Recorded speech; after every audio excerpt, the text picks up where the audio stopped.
Hello दोस्तों, स्वागत है आप सभी का। मैं रुपेंद्र। तो जैसा कि अपन कक्षा 12 भौतिक विज्ञान का अध्याय 1 पढ़ रहे थे, इस अध्याय के अपन ने 5 भाग कंप्लीट कर लिए हैं। ये इस अध्याय का 6वां भाग है। अगर आपने अभी तक के वो बाकी भाग नहीं देखे हैं तो आप डिस्क्रिप्शन में लिंक है, आप वहाँ से देख सकते हैं।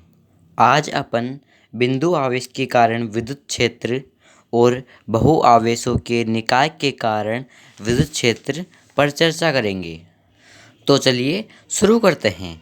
आज का अपना पहला टॉपिक है बिंदु आवेश के कारण विद्युत क्षेत्र। माना एक बिंदु आवेश क्यों है जिससे r दूरी पर बिंदु P स्थित है, जिस पर हमें विद्युत क्षेत्र की तीव्रता ज्ञात करनी है। इसके लिए बिंदु P पर एक परीक्षण आवेश क्यों 0 मान लेते हैं। आप इसे चित्र में देखकर भी समझ सकते हैं।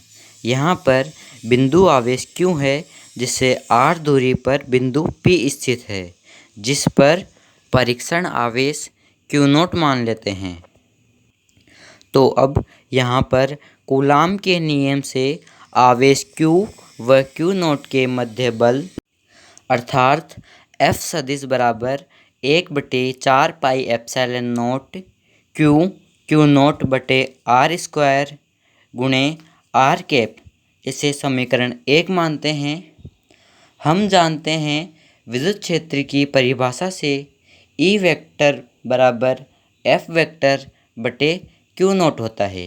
इसे अपन अब समीकरण 2 मानते हैं।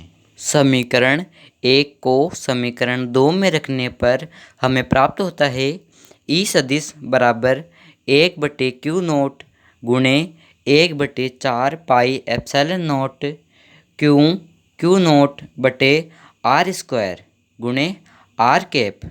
यहाँ से अगर अपन आगे देखते हैं तो आगे अपन को मिलता है E वेक्टर बराबर 1/4 पाई एप्सिलॉन नोट Q बटे R स्क्वायर गुणे R कैप। इसी तरह हमें प्राप्त होता है कि E समानुपाती होता है 1/R स्क्वायर के, अर्थात E व्युत्क्रमानुपाती होता है R स्क्वायर के। अब आप इसे ग्राफ द्वारा भी देख सकते हैं।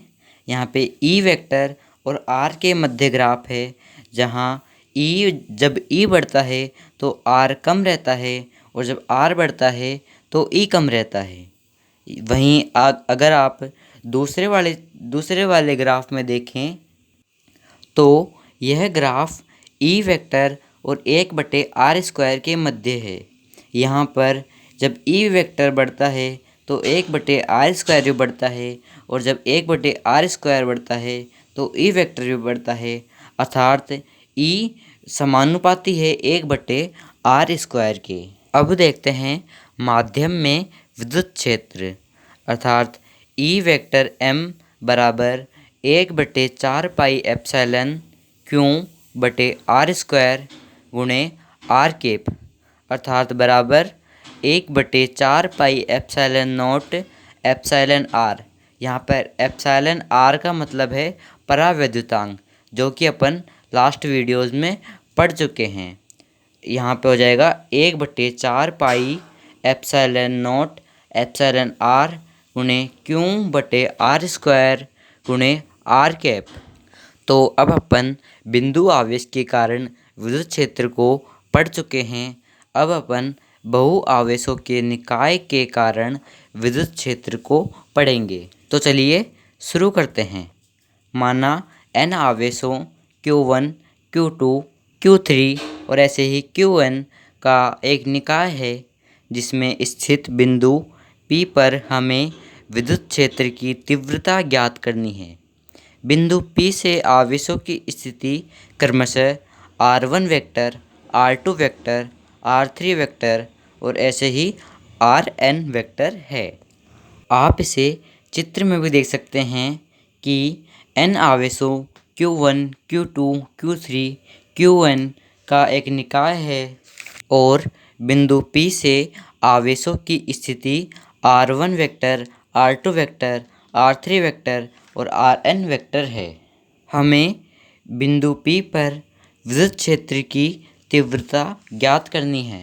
तो आवेश Q1 के कारण उत्पन्न विद्युत क्षेत्र यानी कि E1 वेक्टर बराबर 1/4 पाई एप्सिलॉन नोट Q बटे R1 स्क्वायर गुणे R1 कैप। इसे अपन समीकरण 1 मानते हैं। और आवेश Q2 के कारण उत्पन्न विद्युत क्षेत्र यानी कि E2 वेक्टर बराबर 1/4 pi epsilon note Q2 R2 square गुणे R2 कैप। इसे अपन समीकरण 2 मानते हैं। अब इसी प्रकार आवेश Qn के कारण उत्पन्न विद्युत क्षेत्र की तीव्रता अर्थात En वेक्टर बराबर 1/4 पाई एप्सिलॉन नोट Qn बटे Rn स्क्वायर गुणे Rn कैप। इसे अपन समीकरण 3 मानते हैं। अब हम यहाँ पर अध्यारोपण के सिद्धांत का प्रयोग करेंगे। ये अध्यारोपण का सिद्धांत अपन ने पिछले वीडियो में पढ़ा था। अगर आपने वो नहीं पढ़ा है तो आप पिछला वीडियो ज़रूर देखें। तो चलिए शुरू करते हैं। अध्यारोपण के सिद्धांत से बिंदु P पर कुल विद्युत क्षेत्र की तीव्रता अर्थात E वेक्टर बराबर E1 vector plus E2 vector plus E3 vector plus ऐसे ही आगे देखेंगे तो En वेक्टर है। इसे अपन समीकरण 4 मानते हैं। तो अब समीकरण 1, 2 व 3 को समीकरण 4 में रखेंगे। तो E वेक्टर बराबर 1/4 पाई एप्सिलॉन नोट Q1 बटे R1 स्क्वायर गुणे R1 cap plus 1/4 pi epsilon note Q2 बटे R2 स्क्वायर गुणे R2 कैप प्लस ऐसे ही आगे बढ़ते जाएंगे तो हमें 1/4 पाई एप्सिलॉन नोट Qn बटे Rn स्क्वायर गुणे Rn कैप मिलेगा। तो अब अपन इसे आगे सॉल्व करते हैं। तो E वेक्टर बराबर 1/4 पाई एप्सिलॉन नोट को कॉमन ले लेते हैं तो हमें अंदर मिलता है Q1 बटे R1 स्क्वायर गुणे R1 कैप प्लस Q2 बटे R2 स्क्वायर गुणे R2 कैप प्लस ऐसे ही आगे बढ़ते जाएंगे तो मिलेगा प्लस Qn बटे Rn स्क्वायर गुणे Rn कैप।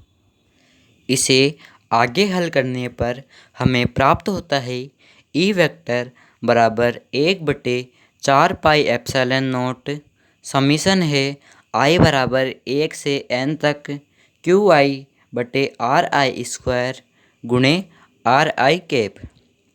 तो हम जानते हैं एकांक सदिश अर्थात Ri कैप बराबर Ri वेक्टर बटे Ri। तो यहाँ से मिलेगा अपन को E वेक्टर बराबर 1/4 पाई एप्सिलॉन नोट समीशन है I बराबर 1 से n तक और Qi बटे Ri क्यूब गुणे Ri वेक्टर। तो दोस्तों इस अध्याय का यह भाग यहीं पर समाप्त। मैं आशा करता हूँ कि आपको ये वीडियो अच्छा लगा होगा और आपको सब कुछ समझ में आया होगा।